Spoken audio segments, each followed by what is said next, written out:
So I had found what looked like a knuckle print, and then I did a comparison with my hand, but my hand was closer to the camera because I couldn't hold it down.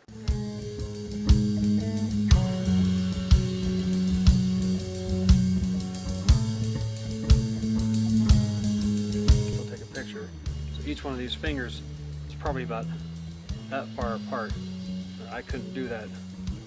So it would have been a pretty good sized hand pressing down in the mud there.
Everybody, and welcome to a summertime expedition episode.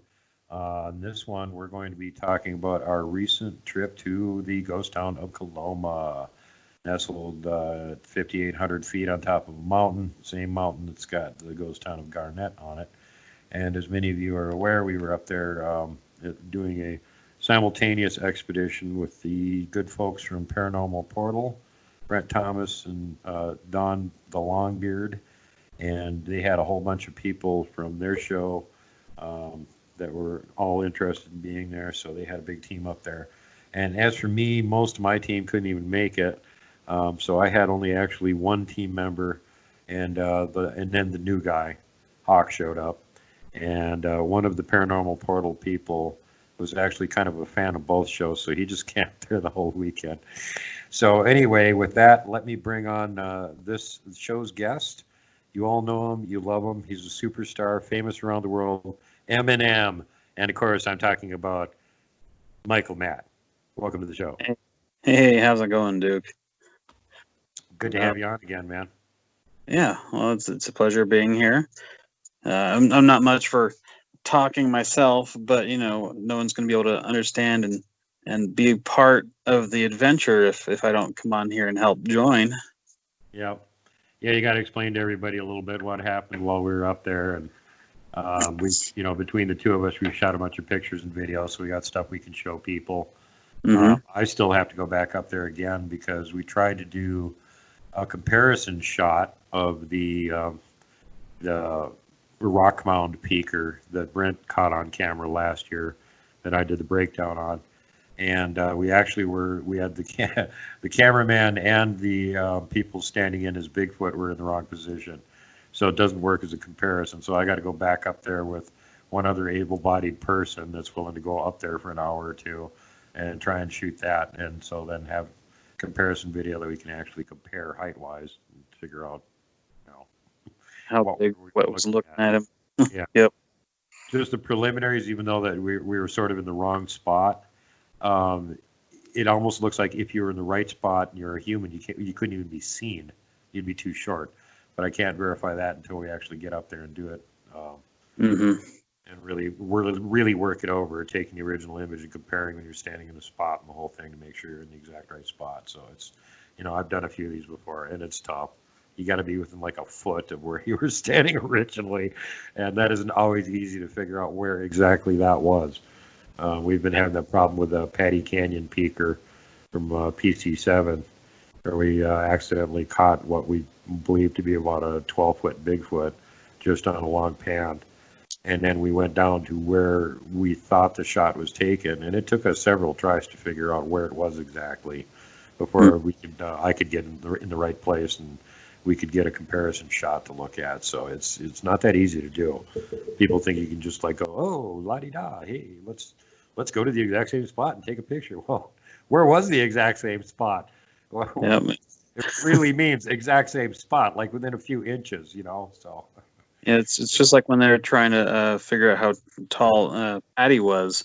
I mean, just not only the exact location of where or Roger, but then where the creature was, and then what type of film was being used. I mean, there's so many variables to try and figure out how tall something is exactly. Yeah. Yeah, and luckily they had people there shortly after the fact taking measurements and stuff, so they knew the relative size of some of the objects in the background, so they could use those to scale things too. Of course, Bill Munns did a spectacular job of that. But all right, enough rambling about other people's Bigfoot stuff. Let's talk about our latest trip up to the haunted ghost town of Coloma that I've been camping in for 6 years now. So we got up there Friday afternoon, and then what happened? All right. Well, I'm going to start off with I was the second person out of both teams to show up there. The one from Paranormal Portal that's also a fan of your show was already set up in tent and everything. He'd already went looking for minerals and stuff with his metal detector. Justin, thanks for being there, Justin. And sorry you had to spend your birthday stuck at my house. On the way back from the trip, his vehicle broke down and he got stuck in Missoula. So I let him hang out here and took him squatching up in Patty Canyon for the day he was stuck here, which unfortunately was like basically his birthday. So, man, sorry about your bad luck. I hope your birthday didn't suck. Okay, so getting back to it.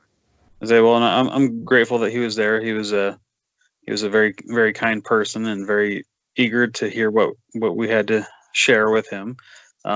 And good news, I had found my original wedding ring up there, one I had lost back in 2018 when we got stuck up there. Yeah, the little trip I like to call the December Death March. Yeah, when we had like 2 feet of snow we were trudging through. Yeah.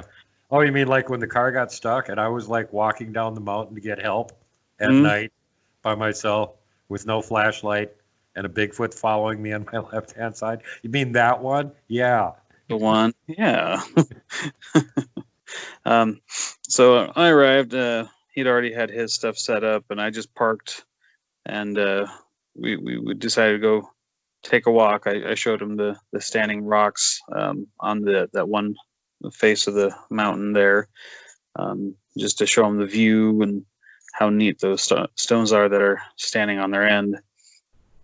Then we come back and people started trickling in. I think Hawk was the third person to arrive, and then you showed up and you're like, no, let's go camp over here. I want to set up over here because then we have the high ground, so nothing's going to sneak up on us without us kind of knowing a little bit better where they're coming from. So I moved my vehicle up there to get camped, and we set up then. And then we just kind of wandered around a little bit, waiting for the Paranormal Portal to show up with their crew and their gadgets for their ghostly adventures. And then we, I'm trying to remember exactly what all went down. There was a few times we'd kind of gone out to look for a few things here and there. I know you had gone one direction, and Hawk and I had went another direction. We even split up from each other. That was the next day, though. Yeah, that was the next day. Yeah, the first night I know we were doing a lot of stuff with the night vision. Brent had his, I had mine, and we were just looking at stuff in the sky. Saw a couple of anomalous lights. Right, we're in a different position than we usually are. We're not in that bowl. We're up on top of the hill out in the open in a big field. And so you've got a really good view of the sky all the way around you. And these guys are taking best advantage of it. And like looking at things with night vision scopes, seeing anomalous lights that were doing weird things. And there was some you could see with your naked eye. Yeah. Mike had a laser pointer too, so he could point it at the sky and go, look over this way. So you knew where the heck to look at. So it was really fun. And both him and Brent were spotting some weird stuff going on. I think Brent talked about it on one of his shows already. Yeah, and I think that's where I had heard about, the night vision allowing us to filter in the light of different stars that we can't normally perceive with our naked eye, just because like they're, like the red stars. So the infrared gets filtered through the night vision, allowing us to see the light they produce, in a different hue, like green. So it's really cool to be able to do that. Well, that was about it for that night. And those, what did they do? How late were they there? I can't even remember how late they were there Friday night. I know they did some basic ghost busting, running around town all day. And I think they just hung out at camp with us until they went back into town to their cushy hotel room. Isn't that right?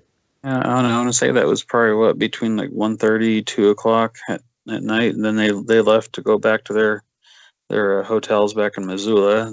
And the few of us that were actually camping decided to sit up and talk about some of either our encounters or stories that we've heard, Sasquatch and whatever seemed to be relevant at the moment. And we were probably all up until closer to about 3:30, 4 o'clock. Yeah, was it the first night or the second night that me and Hawk were basically up until dawn talking? That was the first night. Yeah, that was the first night. I couldn't keep up. I was like, I am tired. I just got done working the rest of the week, and I was like, I'm done. I want to go to bed. Now, the first night we were there, that's when we heard the wood knocks, right? Yeah. After Paranormal Portal had left, we were sitting around chatting, and we could hear. It was at 3 different locations around our camp. I mean, they were like considerably far away, but in different directions. Yes, they were way off in the distance, but they were from 3 different pinpointed locations around us. So there was something there, but they were way off in the distance. So I'm not sure if they were even checking on us that first night, but they were there. Yeah, I think the only audio anomaly other than that we heard the whole time we were up there was some rock clacks, and that was pretty much it, wasn't it? Yeah, that actually reminds me, when I was up there before anybody else had shown up, and I was showing Justin the stones. We'd also gone to the spooky shack. I showed him that, and then I showed him the little crest that goes down over the hill, and I showed him where we had walked to that December when we got stuck. I was like, well, there was a tree arch over here, but it's not there anymore. And found out it's snapped, it's broke. Huh. But yeah, on our way back, he and I heard some rock clacking. Definitely wasn't wood knocking or mouth pops. It was the sound of rock against rock. It was a quick kind of sound, and it was coming from down in the gulch. That was kind of interesting. Yeah. Well, there could. Yeah. Problem with that area is you don't know if there's a random human wandering around sometimes. Sometimes you can go, no, there isn't. And sometimes it's like, well, I don't know. Yeah, it's hard to say. All I know is that's where the wood kind of gets really deep and dark and dense.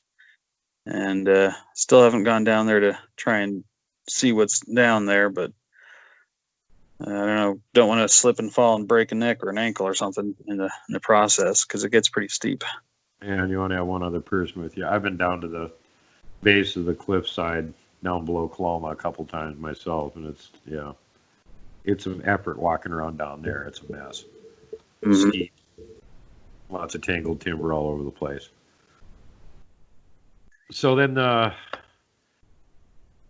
second day of the expedition, we got up and went and walked down past where you guys were going to camp originally, and went way back in behind there where the old town used to be, that's all grown up with trees and stuff now. And there's like occasionally you see old timber ruin or a huge pit in the ground where the mine underneath collapsed. And we were walking around down there. I started filming, and I had both these guys following me, Michael and Hawk. So I just started talking and walking down the hill. I'll show you that video. Up here. Yep.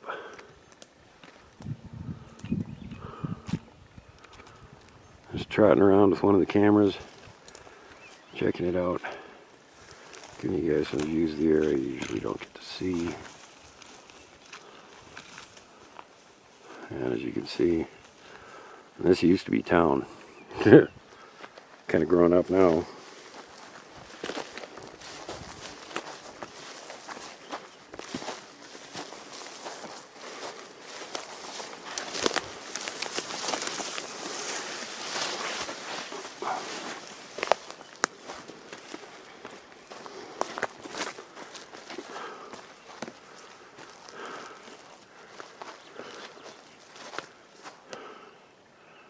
Remains of another log cabin.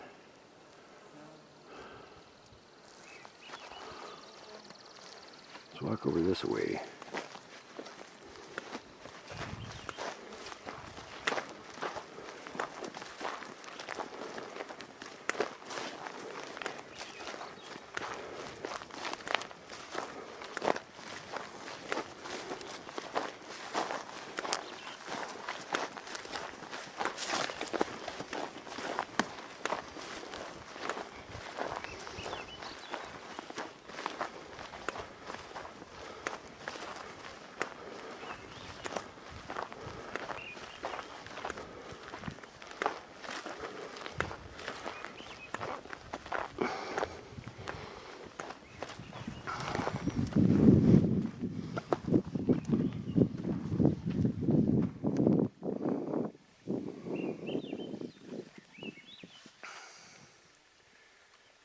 Lower levels.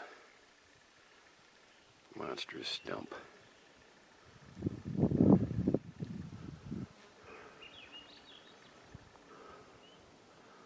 Okay, let's walk a little bit further.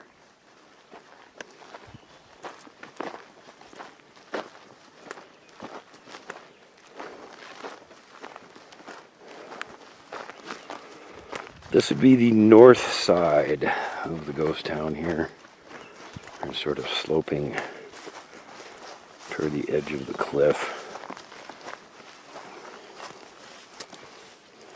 Ugh.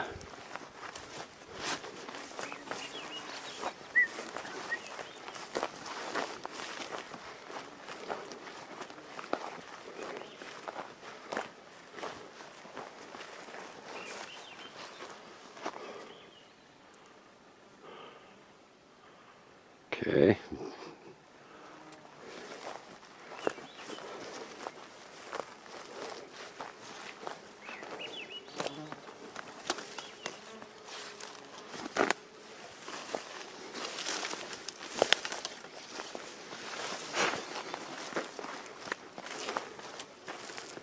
Not sure if we had anybody following me at this point. My fellow Squatchers are pretty lousy at keeping up with me, which is hilarious considering that I'm almost 60 and I'm disabled. What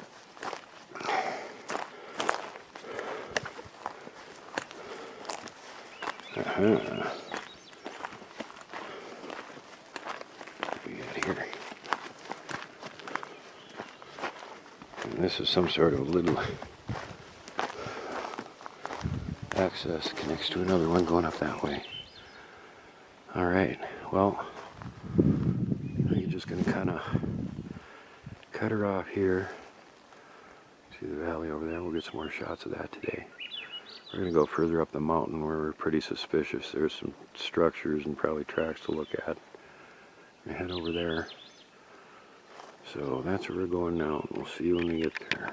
So yeah, at the end of the video, I suddenly realized that neither of these bozos is actually following me. They wandered off somewhere else and just let me walk down the hill in the woods by myself, chattering away with my camera. And I'm like, okay, great job of staying with me, guys. So I turned the camera off. There was like a 16-inch track there. I don't think I even took a picture of it. It was fairly vague. But that's why I stopped and went, hey, check this out, guys. And no, guys, where's the guys? Well, they're not here. So I went back up the hill. They're all wandering off by themselves. And so I figured I'd follow them for a while and see what they were up to. And you guys need to pay better attention because I was like within 25 feet of you guys a couple times and you didn't see me at all. And one time I was standing behind a tree taking a whiz, being really obvious, and you still didn't see me. So in between walking around looking for tracks, you should look up occasionally. Yeah, well, like I had told you earlier, I went way farther than Hawk did. He didn't want to go down that slope. In fact, by the time I actually met up back with him, that was me coming back up the hill because I didn't find much of anything. On my way back up, that's when I noticed there was that one knuckle track where it looked like the thumb was, inwards, almost like a fist, and then you can see the 4 digits. I saw that on my way back up, and then there was an opening in one of the mines, just a little opening, too small for like me to try and crawl through. So who knows what might be living and lurking down, beyond the mouth of it. I was like, oh, that's kind of cool. But well, local legend says the little people live there, and I found tracks from their little moccasins there, so I tend to believe maybe they are living there.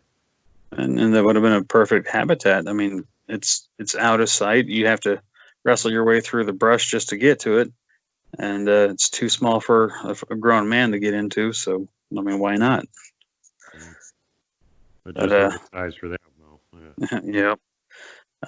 So yeah, then we went back up and got to where we had split off originally, and I'm like, all right, well, I'm gonna go see if Duke is still down here checking stuff out. And he went back to camp, and I guess that's where you were, but I went kind of down that one trail that you'd gone down, and that's where I filmed a little video. I didn't catch the tree moving on video, but as I was walking down the trail, I noticed some movement to my right, and I looked over, and I'm seeing this little deciduous tree sway from one side and back up, and it stopped. There wasn't any wind, there was no breeze, the leaves weren't rustling, it just moved, probably about 3 or 4 feet one direction and then back up. I'm like, that's really weird. So I'm like, all right, well, maybe there's something there. So that's when I started filming, and I went to go investigate and tried to show you the tree and what kind of movement I was seeing. And you can kind of see the rub marks on the tree once I get there and move it by hand. And then I pan backwards and try and go down the mountain a little bit off trail, but it started getting too thick. So I went back up to the trail to try and find you again. I just thought that was weird, and I'm wondering if one of them might have been cloaking and had moved it, to try and get my attention and lure me that direction for whatever reason. Well, I don't know what I'm getting myself into. Saw a tree bend over several feet. No wind.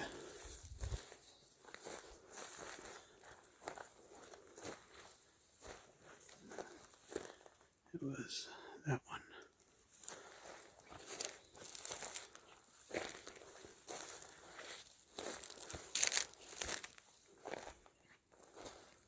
So I don't know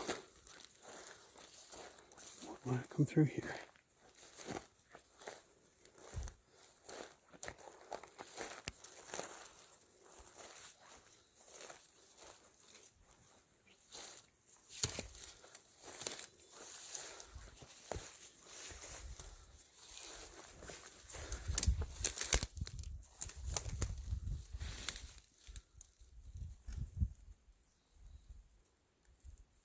Something down there.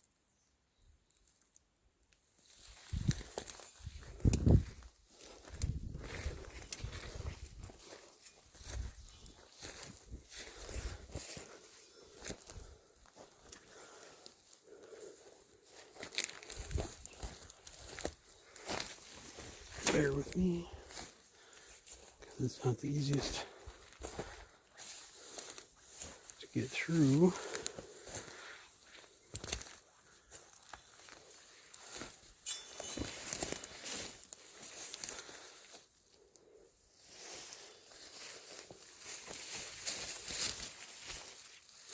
Yeah, something had moved this tree like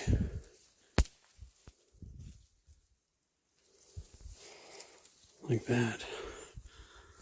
So I saw the top swing out that direction.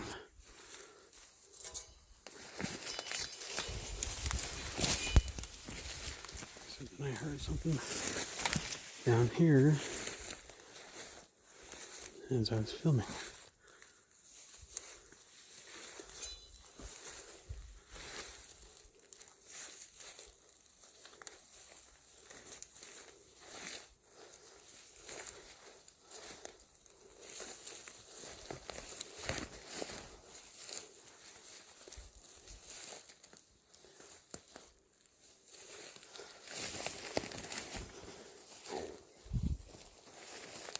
Oh man.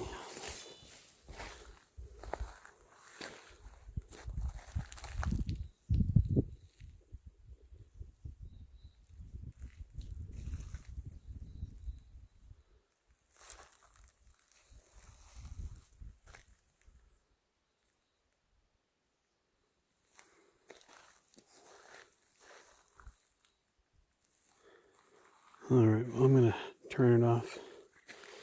So I'll hear something else.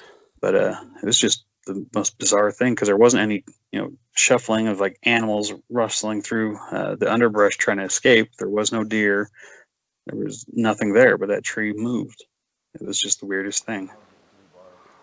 Afternoon in Coloma. We're in city center where we usually camp. We're not camping there this year. And two of our campers. The camper's doing the scamper.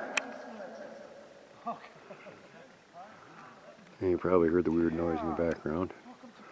They're just sort of heading over toward where my team just disappeared, wandered off and left me, and I don't know, got eaten by a genosko or whatever. We'll see if they wander back again. But there's some action going on down here. This would be the paranormal portable team. Got from right to left, Cha-Cha, MCAT, Branton standing inside the ruins of the old shack over there. That's the Longbeard. Don the Longbeard is over there. So there you go. People are having fun wandering around, checking stuff out.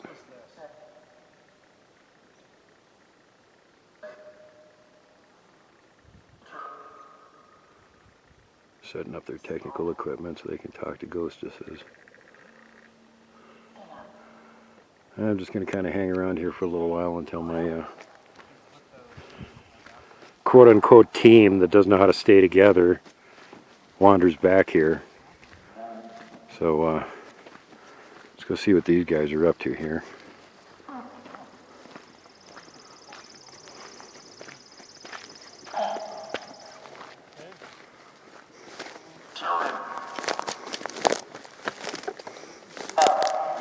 They're going through a freaking obstacle field here. In this house, this log cabin.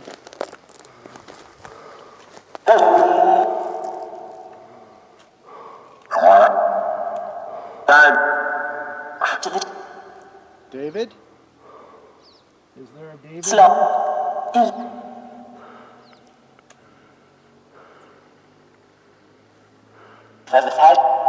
Private house. Yes, ladies and gentlemen, this is the side of Brent you never see, the back of his head. Is exactly.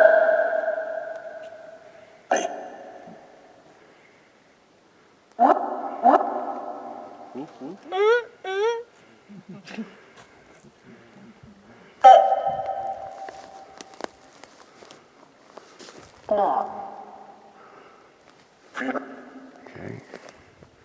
There's the embankment up there. The tree peaker was. Aren't you fierce? My goodness. You betcha. I heard you the first time.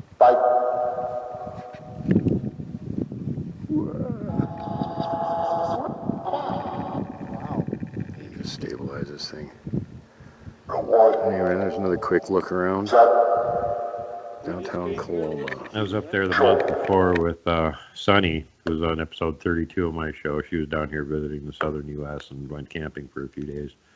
And the first day she was here, we just went up to Coloma for a couple hours and walked around. And I took her up to the Standing Stones, and then we went up from the Standing Stones up the hill to the right to to where the very edge of the high spot is. And looking down from there, we went, hey, look, tree structures. So we started walking down there, and right about then she snapped a series of pictures of the tree structures down below that I was walking down toward, and also behind her where she had a feeling something was watching her. She took a picture. In that particular picture, there's an object that's like right next to her that's cloaked, and you can see the light bending around it in the picture. This is a cell phone picture, so there isn't much options for messing around with it and faking anything. So just a raw cell phone picture, you can see this object, and when you outline it, you can see it looks vaguely humanoid, and part of it's blurred even more, like it's reaching out toward her, like an arm or something. And then in the background, there's what looks like a part of a head and face peering around from behind a tree watching. And I had another person look at it that can actually, they're psychic, and they can see energy signatures on pictures, and they said there was probably several other cloaked ones in the background too. So that was fairly creepy. So yeah, cloaked Bigfoot up there would not surprise me a bit. I mean, we've literally got a picture of a cloaked object right next to Sunny, and about a minute after that, she got suddenly very ill and just had to sit on a rock and bent over like she was going to throw up, and we had to get her back to the vehicle. And as we were going down to get to the vehicle, I all of a sudden heard something slam the door. Like either it opened the door and slammed it, or was hitting the side of the vehicle. So she was like down almost to the base of the hill where the forest stops. So I took off as fast as I could to see if somebody was messing with my truck, and there was nobody over there. And so I booked back toward where she was as fast as I could go, and by then she was out in the open walking toward where the vehicle was. So we got her out of there. But yeah, that was the creepy month before when she got those pictures. So while you guys were wandering around not paying attention to me sneaking up and following you for about 20 minutes, I got bored and I went down to the edge of the mountain and shot a little piece of video there that I can show you guys. And I went over to the area where the tree structures were and spent some more time looking at those. And then I finally decided that, well, that at least one of them probably gave up and went back to camp. So I came back to camp and rounded you two guys up. And then I said, okay, where's the high point around here? And we actually had a map to look at. And it said, lo and behold, even though Coloma's at about 5,800 feet, if you go back in that forbidden valley that the haunted hunting shack is in, that the ridge off to the right-hand side of it actually goes up to 6,400. So it's 600 feet higher than where we're sitting on top of this, what we thought was the peak of the mountain. So we decided to go up there quite a long ways and see if we could find any signs of Bigfoot or any structures along the way up there. And we started out by following the little rivulet that was trickling down that forbidden canyon over there, and walking right along the edge of it. There's a well-worn game path, all muddy and stuff. And we actually went right up that thing. I was looking to see if there was any Bigfoot tracks on. There's all kinds of other animal tracks. We got far enough up and we came out of this little basin. And I think it was Justin and Don Longbeard were walking down the hill from this ridge line. They just came up and we kind of spooked them.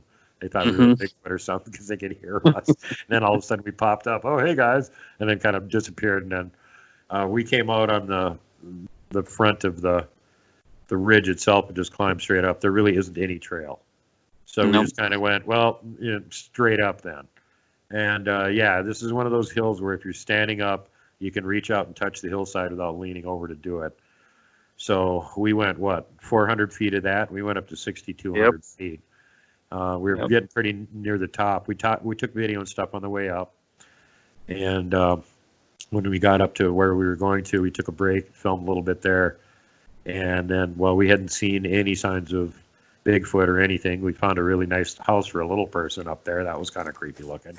Mike filmed and there was also that one little tree tangle that was kind of suspicious that I made a little video of.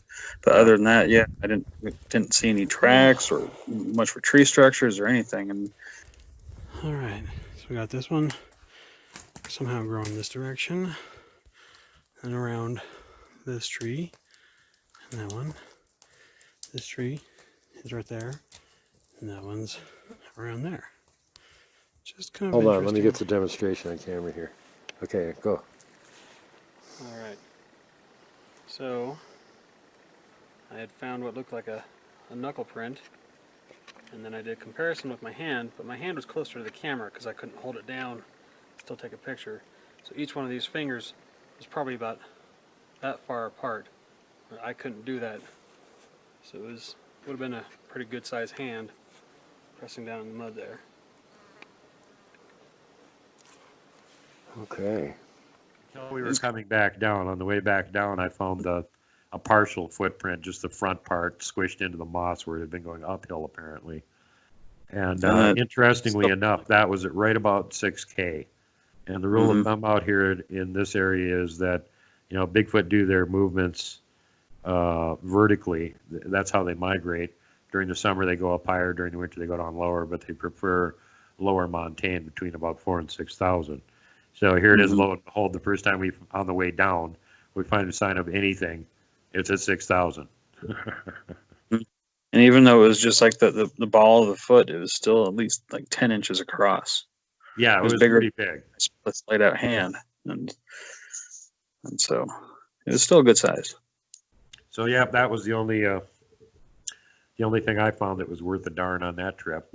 So then we came back down, and when we and Hawk had gone up and down this horrendous Barefoot. Barefoot. Said, "You mind if I go barefoot?" And I'm like, "Knock yourself out, man. Just don't drive a stick through your foot or anything." So when we got back down there, apparently he was pretty beat up. It was hot, unusually hot for being up there at that altitude, and there was a lot of horseflies. So a lot of times you're like clinging to the clip with one hand, beating horseflies off you with the other hand, smashing little boogers where they're trying to bite you and you're trying to climb. And she did sweat the whole time. So when we got back down again, he was pretty much beat, and he wanted to go back to camp. And then you and I said, well, we're right next to where the tree structures are. Let's just go over here and look at them. So we went over and did some more looking at the tree structures and filming and whatnot. And then we headed back to camp. And I think that was at that point, Hawk was pretty much done, and he packed up and left, didn't he? Yeah, he said. I think he went back to camp and took a nap, and then got up and decided that he should just boogie. Yeah, because he said we both snored because we were on our nice air mattresses, you know, to make sure our backs aren't killing us going up and down the mountains. And yeah, because we know how bad we're going to beat ourselves up during the day climbing up these frickin' cliffs and stuff. So it's like, yeah, when we go to sleep, we want to actually be comfortable, or we won't be able to move the next day. Oh yeah, sleeping on the bare ground up there is terrible. It's just covered in rocks and tree roots, and it's not fun. Broken granite and quartz the size of your fits. Exactly. So yeah, then we kind of hung around. We did a little bit more reconning around the center of the of Coloma, which is still kind of treeless. And so we found tracks over there before, but they're cow pasturing it right now, so there's too much cows around, no Bigfoot around. And there was a lot of people up there running around during the day. There was one guy that was camping up there the whole weekend that was there when you guys showed up. It was still there when everybody left, because I was the last one to leave. He was still there. And he had a camper and an ATV and all kinds of stuff. So I think there's just too much activity around town for there to be much in the way of Bigfoot presence there this time. That's what I was thinking. There's way too many people coming and going. Yeah, usually when we're up there, it's deserted and the weather's miserable. Nobody wants to be there. So the Bigfoot are hanging around. But so it was, we hung around camp and talked for quite a while. Everybody was having a good time. And then they finally decided at 1 o'clock in the morning, they were all going to pile into one of the vehicles and go over to the haunted hunting shack and do their ghost recon. And this was the high point of their whole expedition, because they got really seriously weird stuff happened the last year when Brent and Dan Pruitt were there. So this time they'd have the big team with all kinds of gadgets and equipment going. And, everybody jumped in the vehicle, and they asked us if we wanted to go over there. And we said, yeah. And then they're going, well, what vehicle are you taking? We'll just walk. I was like, what? Walk. Yep, we'll just walk. That's way on the other side of town, and it's 1 o'clock in the morning, and like ghosts and Bigfoot and stuff. They're like, yeah, whatever. We'll walk over. We'll see you guys when you get there. And they're looking at us like, you're crazy. We're driving. And we said, yeah, we'll see you when you get there. Well, as it turned out, we were sitting there right in front of the haunted hunting shack in the dark, waiting for them to show up when they got there. Yep. Because we went straight line. We know how to get there without taking any roads. So even though they were in a vehicle, it took them a little while to pile in there. And meanwhile, we were most of the way there already. So that was funny. And then when everybody got there, they left the headlights of the vehicle on, pointed at the hunting shack to illuminate the whole thing.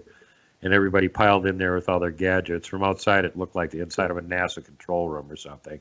You could see all kinds of weird colored lights dancing all over the place and people talking.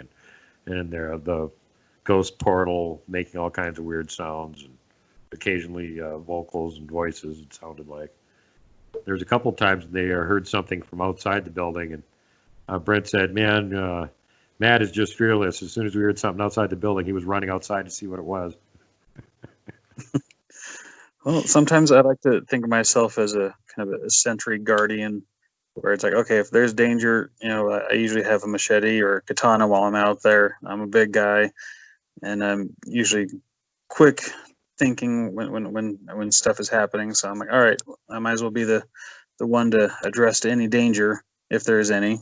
But that's just who I am. Probably because I'm a dad, and my Baylor, my little 2-year-old, he is a terrorist on 2 feet, and I have to be quick to try and make sure he doesn't get hurt. So I think it's just part of my instincts. Yep. Well, as far as being the protector, I was the protector of outside because I was the only one that was sitting outside in the dark, not being part. I didn't go into the building at all the whole time. And at some point, MCAT stuck his head out the door with his FLIR and looked up on the ridge line behind me and went, Duke, there's something human-shaped and really big up there right now. And I said, okay, I'm going to grab my flashlight, and I trudged up the hill, knowing that Bigfoot would just go hide from me like he always does. And of course he did. And I trudged back down the hill again, and they were sticking their heads out. Is that Duke's light? Is he coming back down? Is he okay? I can hear these voices. And they're like, yeah, I'm fine. Bigfoot just went and hid again like he always does. Yeah, but apparently, could you guys hear me up there going, Bigfoot, come out and play? I thought I heard you making some ruckus, and I could see you with my FLIR just wandering around up there looking to see if you can find anything. There's some huge standing stones up there, right, when you get on that ridge line. On your right-hand side, there's some little scrub pines that are like 7-8 feet tall. And then on your left-hand side, there's 3 big standing stones, big.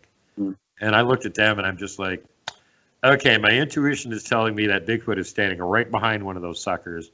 And I'm really tempted to just walk up and jump around the corner with my flashlight, yell peekaboo.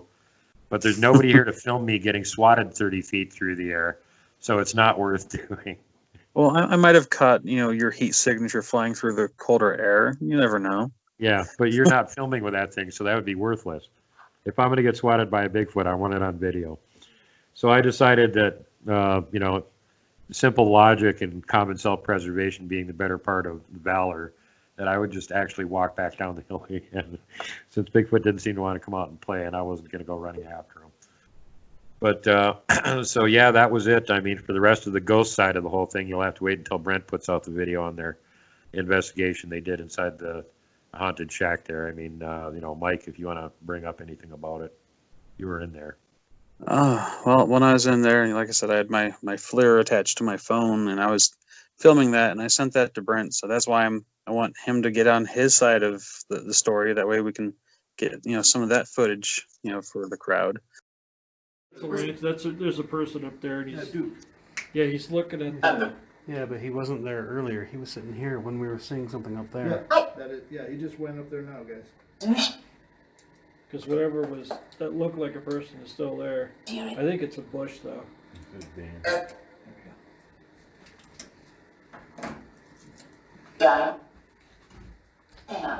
try it. We're gonna do a different sound. Well, we're here for a while tonight, so take your time.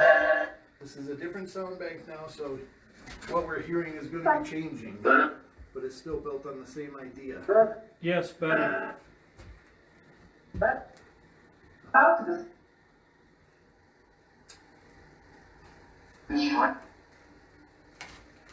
more understandable. Yeah, it's going to be parts of words. It's all syllables and consonants. So. Yeah. Who broke the windows of this cabin?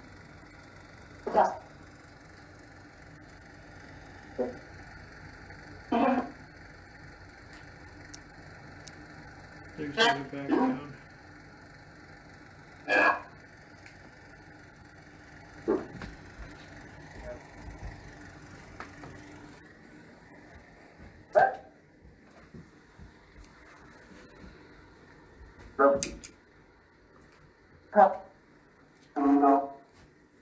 We want to talk to you. Is there anybody here who would like to communicate with us?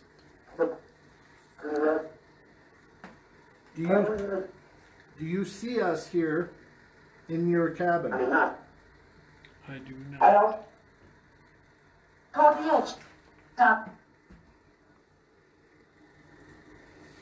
Okay, that sounded something different than English. Yeah. Maybe like Don, like you say, it just takes them a while to test out.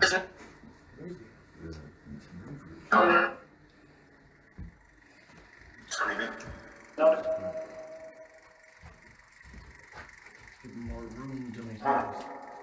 Hi. He ran away before I got up there. Huh? He ran away before I got up there. Yeah, they're probably curious what we're doing. They're probably like, don't disturb those assholes in there. Yeah, we'll have to deal with those stupid ghosts again. We're more interesting. We throw rocks. Yeah. Last time they made too much of a racket, we threw rocks through the window over there. Oh shit.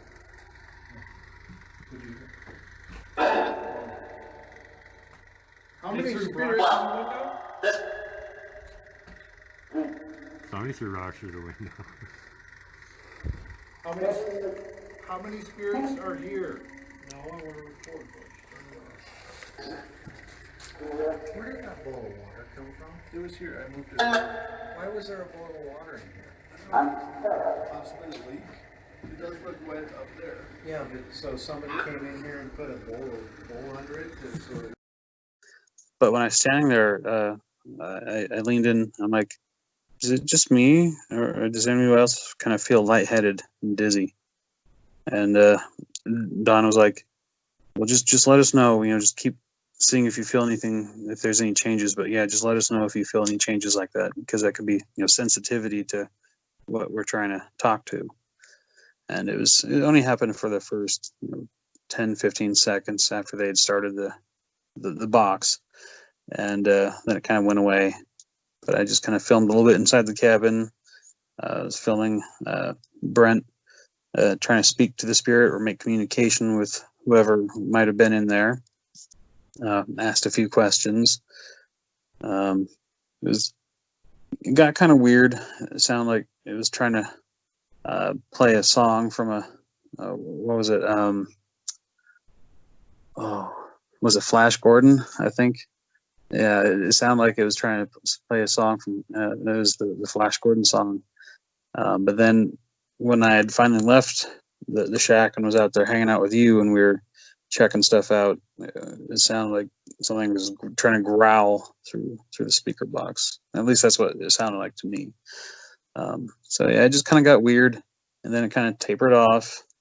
You and I were like, well, you guys, we'll just meet you back there at the campsite, because we're gonna go walk through the dark woods, because we're crazy like that. Yeah, this wasn't nearly scary enough, so we're gonna go walk by ourselves through the dark woods on the way back, and we'll go right through where all the Bigfoot tree structures are too. Mm-hmm. Yeah, gotta make life interesting, right? Sure. I'm sure Bigfoot was not expecting that. They're doing, where the hell are they going? Why are they passing my obvious sign that says stay out? Why are they doing this? This is like the twice time today. They need to stop it.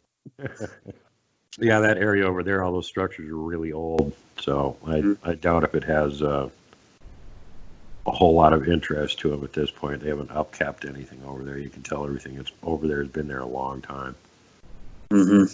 But yeah, that was it's interesting how things are a little bit different in the dark. The bearings were off a little bit, but we found our way back to the road and got back to the camp. Right, well, we were going the right direction. It's like if we wanted to pick up the road, we needed to walk further down the hill to run into the road. We just went straight across the ridgeline and cut right through the woods. Yep. Well, we got out the other end of that creepy valley. So that was kind of nice. Yeah, that's where you want to get out of there and get out of that creepy valley. I don't like that place. And that haunted hunting shack there is the creepiest part of Coloma. All of regular Coloma that was there when Coloma was built and was actually populated isn't nearly as creepy as that hunting shack somebody hauled in there in the 80s or 90s. But yeah, then we made it back to camp and just hung out with Justin. Wasn't that it? Isn't that all we did the last night?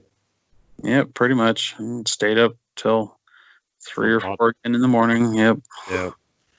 Yep. And then the next day we just basically got up and packed up camp and took off. MCAT forgot his camp chairs there, so I hauled them with me, and he came over to my house and picked them up from Missoula. And then when I got into town, I found out Justin's vehicle broke down and he was stuck in Missoula. So I picked him up from the hotel and brought him over to my place and let him stay here for a day and a half till I got his vehicle fixed and he could go back home again. And meanwhile, we took a little side trip up to Patty Canyon, walked around up there, looked at my old research area where someone mysteriously had found all my research area and gone through with a chainsaw and cut everything down, which would mean forestry. And the one trail that goes up to the hill where all the tree structures were, they have that blocked off for repairs, air quotes. And then when you get up to the top there, which of course we didn't take the trail, we know how to cut across country, so we just went right across country. Got up there, and all the tree structures that had been up there had been removed, and they cut down all the underbrush and just kind of generally effed up everything. So thanks, Forestry. You guys are a bunch of ass clowns. And the other thing these idiots did is they cut down all of these big pine thickets that the Bigfoot were using for ambushing deer, and they just left them lying on the ground. No, that's not a fire hazard at all, you frickin' morons. Yeah, it's a travesty. Yeah, let's do all this cutting for no damn reason at all, and then let's leave it all lying on the ground so it can be a fire hazard to everybody in the valley. You guys are frickin' stupid. Yeah. Couldn't agree more. But anyway, on that unpleasant note, that was pretty much the end for the whole Coloma trip, and it looks like there'll be another one next year. I got to still get up there at some point this year and get the comparison video shot, so we can turn that out and do an actually really tight comparison on that accidental capture that Brent got last year. And you know, like I said, it's tough trying to be in the exact same spot and everything. Brent did the best he could to line it up, and it's still not close enough to where you can really compare the two. So I'm gonna have to get up there and try again. And there's no guarantee just because it's me doing it, it's going to work either. It's just that I've had to do this a few times already, so I know how damn picky you have to be about exactly standing in the right place and having the subject standing in exactly the right place. Mm-hmm. Comparison. Then you can do the thinker thunker thing, and you can drop the one picture right over the other one, and there's your comparison. Yep. Because that's who we all want to be like, thinker thunker. TT. Yes, if only all the other photo and video analysts out there could be as good as Thinker Thunker. It definitely helps when you have somebody that has the eye for something and the software to, you know, play with, you know, the image so they can pick it apart and analyze. He's got all the actual schooling and training to do this too. It's not like he just ambled into it. He already knows exactly what he's doing. What I appreciate about TT is that he actually takes pieces of video that he thinks are legit and explains why he thinks they're legit, instead of wasting everybody's time attacking some piece of video that, let's face it, you weren't there, you don't know for sure. Unless you can get a shot of a zipper on the back or something, it's all just opinion and we don't give a rip. Mm-hmm. And that's what a lot of these guys do, because they're just, they're not actually in it to help the community or anything. They're in it to destroy the community and debunk Bigfoot and say everything's fake. Yep. Anyway, that's why I appreciate good old Thinker Thunker. Yep, hats off to Thinker Thunker. Keep up the fine work, lad. Mm-hmm. Alrighty. Well, anything else you wanted to add? I think that pretty much covers the Coloma trip. Sorry, it wasn't super exciting. Here's some wood knocks. Well, like I said, it wasn't a complete waste. We found a few things, and I did get my wedding ring, so that was a huge win for me. My wife was excited about that, so it's a good thing. Well, it was pretty long odds you were ever going to find that thing, considering, you know, you dropped it in the snow in December, and then you had to go back up there several times looking around the same area, trying to find something the size of a ring. Oh, God. Yep. And no, we weren't 100% sure where you dropped it. We were kind of guessing it was within this one area, but we didn't know for sure. And the crazy thing is, it was right where I thought it should have been, within that area. This place I've already checked before, several times. Oh man, you should call this one into Dave Pilates. He can use it for missing 911 when he writes a book on missing wedding rings. Right. Because we already searched the area and it wasn't there, and then came back after multiple searches, and there it is in the area that had already been searched. Yep. So I turned to the forest when I found it. I'm like, thank you. I don't know if you placed it there for me to find, but thank you. So. Yep. Well, you never know. I mean, when Sonny took that picture with the light distorting around that thing and then got zapped, it was right about the same time that she found a coin laying on the surface from like 1877. Wow, I mean, just yeah. lying on the surface. How freaking improbable is that? And that kind of stuff should be sinking. The heavy metals should. Yeah, sinking. it shouldn't be laying on top of the pine needles. Mm-hmm. That's what I'm saying. Yeah, If it's it just dropped there 100 years ago. It shouldn't be laying on top of the pine needles on the surface. Nope. Yeah, that's just crazy. Yeah. So yeah, Coloma, very weird place. Continues to be weird. Always amazing. Always creepy, and usually beautiful too, because it's really, really a beautiful area. But anyway, thanks for coming on the show, and I'm sure we'll have you on again because we've already got plans to head up into the Sapphire Mountains here later on this month, and I've been up there a couple times already this year with our new team member Scotty, and also with Sunny about a month ago. She got to see a 10.5-foot Bigfoot while she was there, about 80 feet from camp. Wish I took a picture of her face. The facial expression would have been Priceless. It would have been better than the Bigfoot picture, honestly. But so anyway, all right, folks. Hope you enjoyed the show, and we will be back with more summertime reports. Look forward to more regular shows coming out again this fall. I'm going to start regular production again up in September and get caught up with everything that we have pending, including at least one, if not two more shows with Blaine Tyler. And then we have the return of William Lunsford. And we have Thomas Markham from the Crypto Crew that's planning on being on.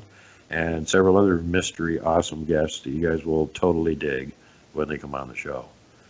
And so everybody, thanks for checking it out. Don't forget to drop a like, punch that thumbs up button. If any of you can afford to throw anything at us, my show is completely 100% viewer funded, and I rely on you guys to keep things going because I have no income coming in from this show whatsoever. It's 100% viewer funded. So if you can help, it's paypal.me /World Bigfoot Central. And with that, everybody, be kind to everybody else. Don't take any ridiculous chances. Always pay it forward. Safety first, last, and always.